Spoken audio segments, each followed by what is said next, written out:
Well, I thank the gentleman for yielding. I thank the chairman for his work. I'd also like to highlight a few members whose work is inside this bill. First, Congressman Marino, Congressman Radcliffe, Chairman Shabbat, and Congressman Luetkemeyer. They've all done a tremendous amount of work to make this bill here today, and I appreciate that. Mr. Speaker, we have a grave problem in our federal government. It undermines our Constitution, it contradicts the will of the people, and it is a deadweight on our economy, destroying American jobs and costing billions of dollars per year in paperwork and lost opportunities. I'm talking about the duplicative and unforgiving federal bureaucratic state.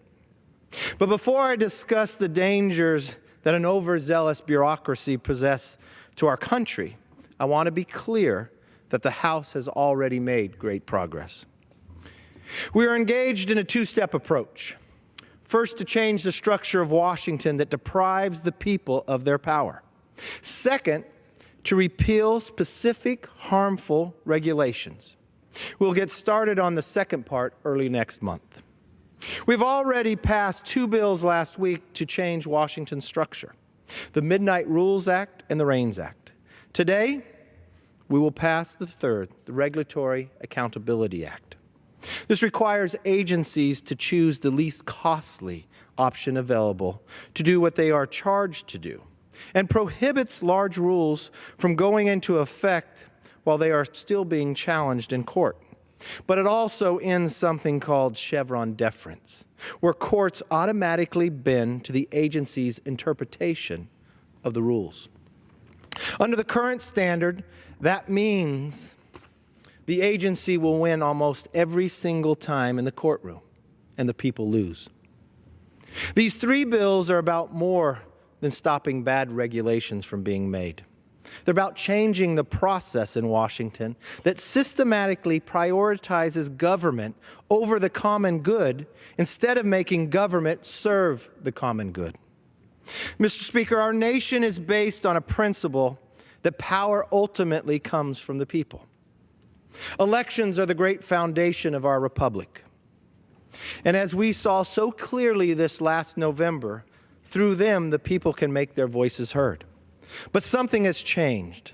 Some of the most significant decisions in Washington, those that most affect the lives of the public, are made by those who don't stand for election. What happens when the EPA imposes rules that deprive people of their property rights? Or when the Department of Health and Human Services tries to force nuns to violate their religion? Or when the VA perpetuates a system that lets veterans die while they wait for their care? The people can't vote out the bureaucrats who write rules at the EPA or the Department of Health and Human Services. They can't vote out bad leaders of the VA. And these bureaucrats know it. They know they aren't accountable to the people even as they exercise great power. And without elections, the people lose. Washington is brimming with executive employees devoted to preserving the status quo. Then there's a revolving door of high-level federal employees who head to major consulting firms and lobbying arms to influence the very agencies they came from. This breeds thousands of regulations that further enrich the connected and powerful, sometimes at the great expense of the average American. And it's our economy and the American worker that suffers the most. Federal regulations written and enacted by these bureaucracies impose a burden of about $1.89 trillion every year.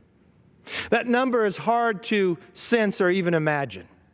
It comes to roughly $15,000 per U.S. household, or 10% of the American GDP.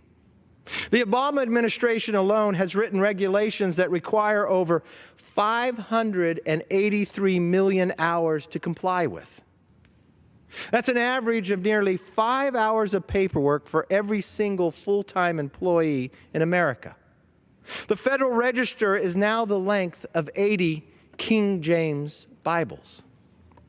When bureaucracies and bureaucrats and agencies' heads cannot be held accountable, and they keep their jobs regardless of corruption incompetence, waste, fraud, abuse, or backroom deals they make with special interest, that's the problem.